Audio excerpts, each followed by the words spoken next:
you decided to do this. You're going to need to get a bunch of little parts.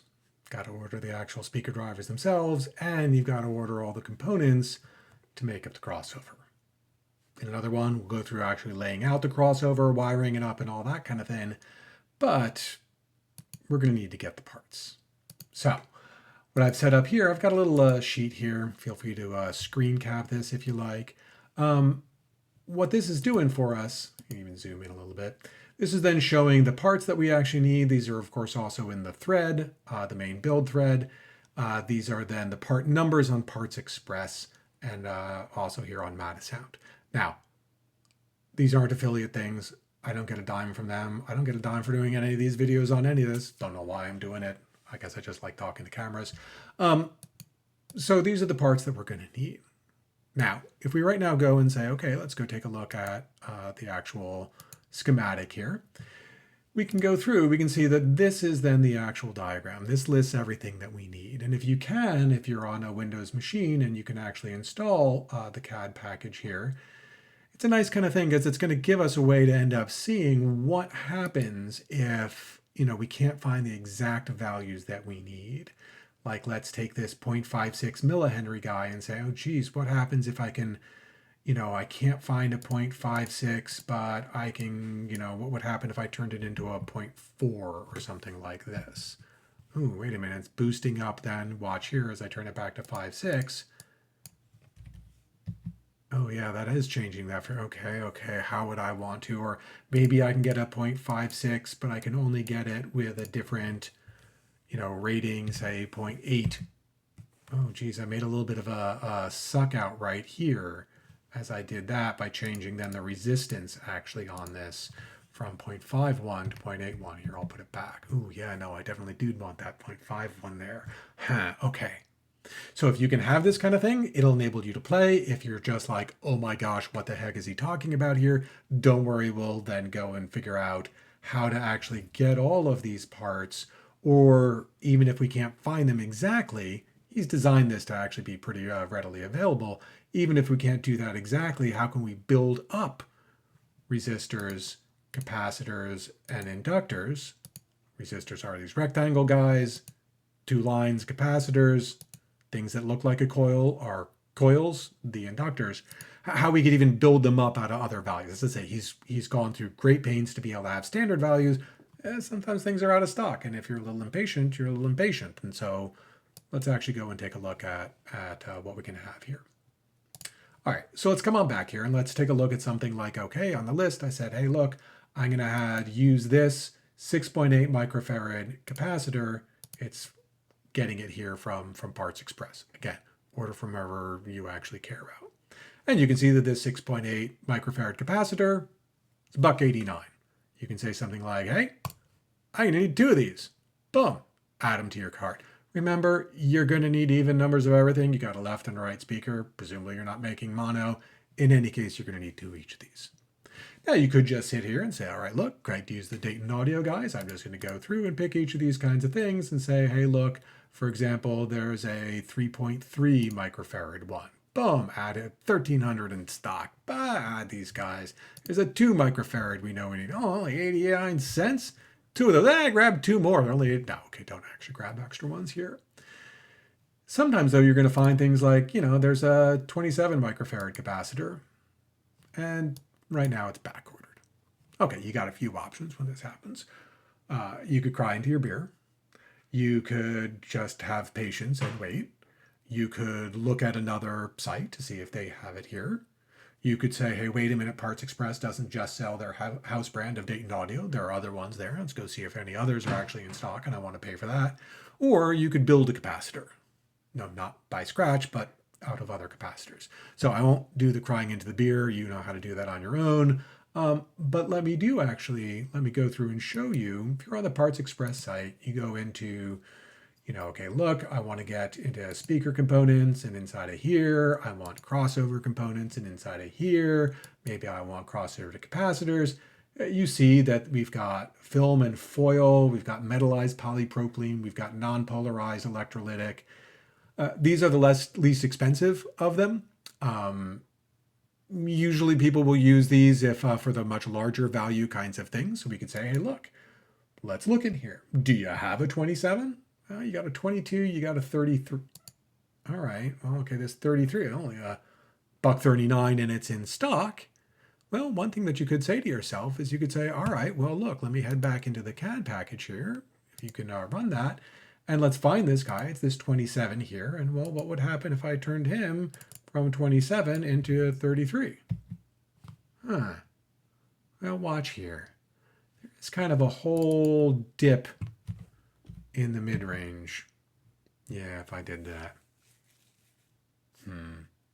Guy who really knows his crossovers designed this kind of thing, and that does seem to be enough of a difference that, all right, maybe I'm going to want to do something about that. All right, well, what could you actually do about that? So, well, one thing was we can say that, all right, let's come back in here to the capacitors. We could say, okay, look, let's look for these metallized guys. Now, in truth, really save yourself a bunch of time. Click this button on top here that goes to the tables. They have a table for crossover capacitors, inductors, and resistors. And you can scroll down. This is then the microfarad rating, and you can say, all right, guys, what do you have in 27? Well, here's that Dayton audio that we were looking at before. All right, we can click on him. We can see, I probably go down 669. All right. Let's go back into here and say, okay, well, what else? They've got a Solon. I used to use Solon capacitors all the time. They're great capacitors. Love them. Fantastic ones. I used them before you could get metallized polypropylene ones as house brands like Dayton Audio. And the reason why I shifted is because, well, yeah, that's $16. I think $10 per, so $20. And it's even backordered later. Oh, okay, that ain't gonna work. And okay, how about this? How about this Jansen one? Let's see how much Jansen gets here for their 13. Okay, so you may say to yourself, all right, it's an extra, $7 per, or $6.50 per. Sure, whatever, I'll spend on something like that. Absolutely rock on with your bad self. Go for that if you want. Or you could say to yourself, like, well, okay, they don't have this 27 in stock, but do you have a 24? Oh, we do have a 24. Okay. You can play the same game. You can go back into the, oh, no, this is on the Solon one here. Sorry. Let me go back into, get into my Dayton here. Here's our Dayton one. You can say, okay, look, do they don't have the 27? Do they have the 25? Okay, don't have that one either. All right. Do they have the 20? Okay, they got the 20, but 20, that's darn far off. I mean, it's more than 10% away from where I wanted to be. And, okay, we'll have no fear. Because you can say, all right, look, the 20's in stock and it's $4.89. How about, say, a 6.8? $1.89. All right, because you could take the 6.8 and the 20 and put them in parallel, and you've made yourself a 27 microfarad capacitor. Capacitors in parallel will add. Resistors and inductors in series will add.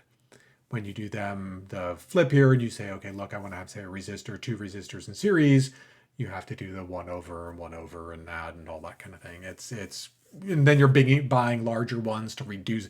In all of these cases, you're going to go to try to add and build these kinds of things up. So you could say to yourself, all right, add 2 of the 6.8s, add 2 of the 20. I'm good. Move on to that next part. So you can go through each one of these kinds of things and figure out, all right, what can I actually get on that? Or as I say, you can just look somewhere else as well. I'm lazy. I want to use one place.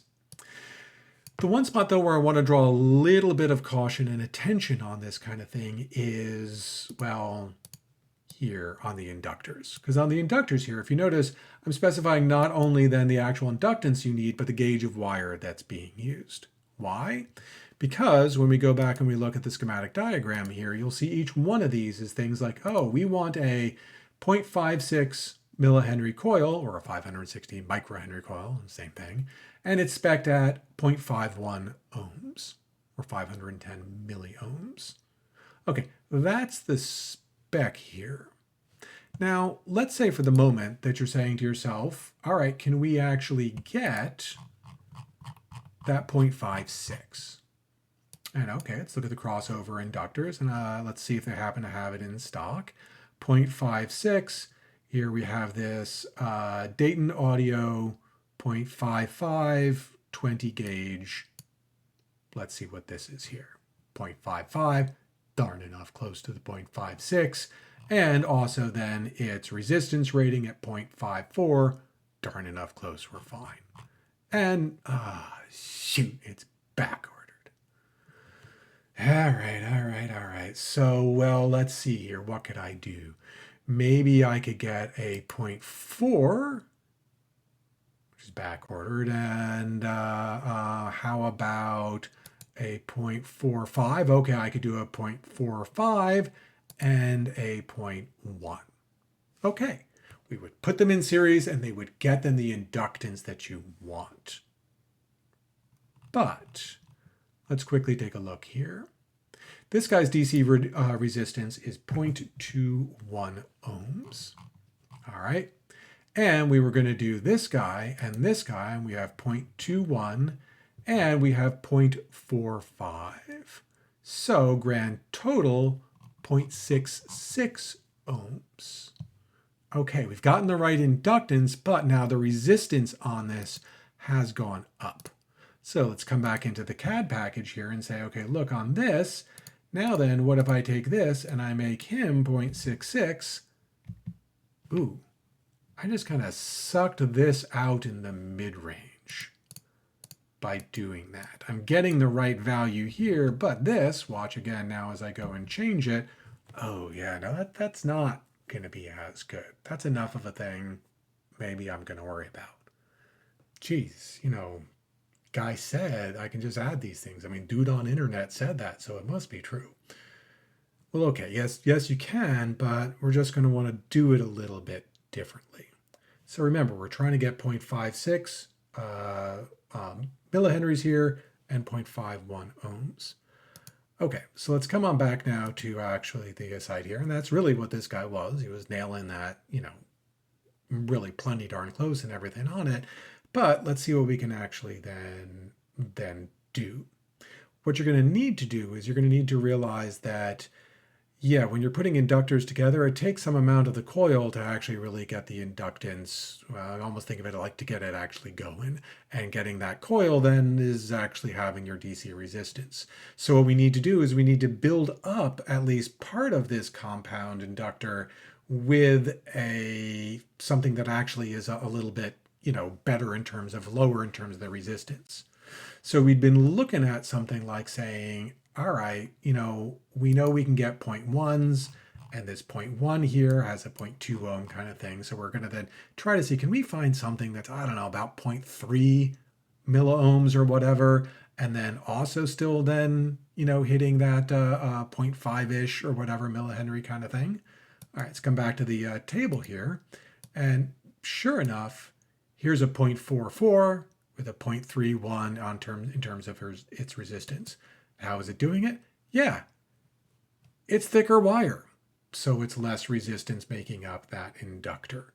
So then when you stick these two in series, you're going to get then that right rating that you want in terms of the actual inductance, and you're also going to have the right resistance rating in there. So keep track of that if this is something that you're actually going to be doing when you're trying to build them up. Don't worry about it on resistors. Don't worry about it on capacitors. The only spot where you're really going to have to worry about it is then on the inductors. So with that, you should be able to go through and really kind of hit everything here. There are two last little bits. I'm going to come to why there are 4 resistors here and there's not a 15 ohm on my list. And also let's hit these binding posts right now. So the binding posts I use, you can find them in a number of sites. These guys, they worked really, really well. The holes that are in the boxes are the exact size of those little knurled bits. You just push them in, tap them with a little rubber hammer or push in hard or whatever. Bada boom, you're done. It's a perfectly nice, really solid kind of thing. That's what I used. $10 for your 2 connectors there. That's fine. The last thing though is that here we have I actually am getting right now 4 12.5 ohm resistors and two 2.4 ohm resistors. Here's why. Let's come back into the CAD package here. One of the things I noticed when I built the first version of these is that if I was going to give any criticism to the sound, they image phenomenally, their tonal balance overall is great. They were a little darker than I would have hoped for in my room. So here we can see that there's a target of minus 0.93 dB per octave in terms of the slope on this. Now, as he was going and he was designing this, this is then part of the target response he has. That on axis here it's basically 0, and here it's basically minus 1 dB per octave. You can go and change this, and there's a very, very simple modification that you can do that will be available to you if you want to brighten this up a little bit. So this resistor right here, this 15 ohm resistor, the tweeter circuit is far simpler than the woofer circuit. And the tweeter circuit here, this guy running in series, it's acting really as an attenuator here by and large. So it's not a perfect attenuator. It's not like it's just going to shift everything in here up and down, but we have a little bit of room that we can work with to be able to actually go and tweak the sound a little bit. So if instead of 15 ohms here, you did something like 12 ohms, now watch right here. Oh, we have decidedly gone and actually boosted this up a little bit. We're giving a little bit of rise in the on-axis response, and we've shifted this here. Now, one of the things that we can actually do, here I have this tweaked version, watch right now this line right here as I go and I open this up. One thing that you'll see is, I just changed the target response here. Okay, we can go and in the software, you can tell it, in fact, I want to go, instead of wanting this curve, I want this curve. Here's what I want to optimize. That's great. And now, by the way, if you just shift this here to instead of being about 1 dB an octave, it's 0.6 dB an octave that it's toned down in this. And now let's put in that 12 ohm resistor. You can see that it hits that. It's still a very nice linear response on axis. And so to me, this is something that in version 2, I wanted to have as an option. So this thing that's a 15 ohm resistor, well, let's come on back into the browser here, into the crossover parts here. We can go into the crossover resistors. Yeah, you can go in and you can say, okay, look, we have the 15 ohm, resistors and everything that you can get. This is then the one that I'd gotten. And you can say, look, let me get a 15 ohm. Let me hear what, X Mechanic actually had in there. And then you could say, all right, look, I want a total of 12 ohms and everything in there as well.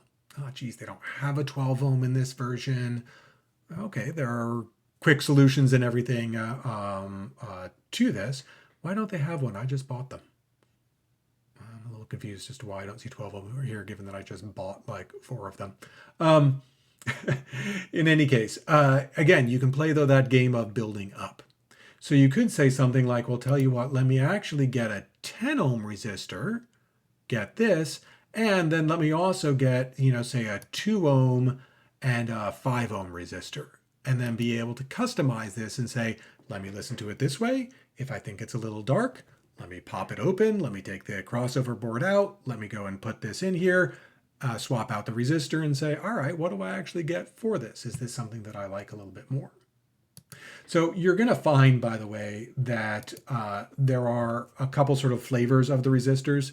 I don't know why. Again, I opted for I like these precision 1% guys here. These Dayton Audio ones like this.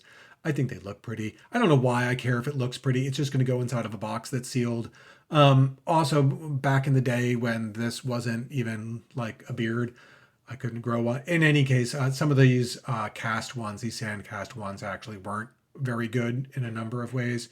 But one of the things that you will find is that, yeah, there are a whole bunch of different ways that you can go and get these, and that these sandcast ones are decidedly less expensive. So you could do something like say, yeah, I'm going to get the 10 ohm in the sandcast here, and I'm also going to get the a 5.6 or a 5.1 or something like this. Be able to build them up. They're $1 a piece. So you could get several of these to then be able to say, hey, I want to go and I want to tune that up a little. You will notice that you cannot go too far before this actually starts to get crazy. So let's say, all right, what happens if we put, say, in a 5 ohm resistor?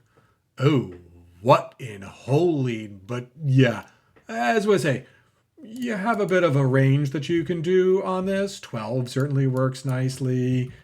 10, I'm getting a peak here. All right, so that's then why 12 works just fine. The spec is 15. You may want to be able to have each of those. All right, but after that, we then turn to the actual drivers themselves, which is a much easier kind of thing because those are fixed. Do not substitute any other drivers. These are the drivers. The whole thing is based on the exact response characteristics in terms of on-axis frequency response, off-axis frequency response, and then the impedance of each of these things. You start changing that, you're going to have to go and re-optimize the entire crossover. So I happen to use Metasound. I've bought speakers from Metasound for, oh wow, over 30 years. I've got a lot of speakers from them over the time. Fantastic folks. They ship out quickly. I don't get a dime or anything from them. In fact, I think when I just checked on this, that this one here is currently out of stock there. Regardless, wherever you want to get these from, whatever's a good source for you. There are a lot of sources and everything out there. Google. Get these exact ones. Make sure you are getting the exact. There's one of these that's concentric that has the tweeter inside there. Don't get that. But now in the end, if you take a look here, I spent $134 at Parts Express on all of these parts here. And this even includes a way where I could do my 12.5 in on that resistor. Or I could say, yeah, I'm sorry, it is a little too bright. All right, fine. I'll just then put that 2.4 in series. I'll add those two together. I'm at my 15 ohms. Great. $134 worth of that. $158 worth of this. I think I got free shipping out of both of them because it was a big enough order. $292. I spent $292 on all the parts, plus then the PETG I'm using to print it. There you go. It was grand total on the order of $320 worth of parts. All right. Happy ordering.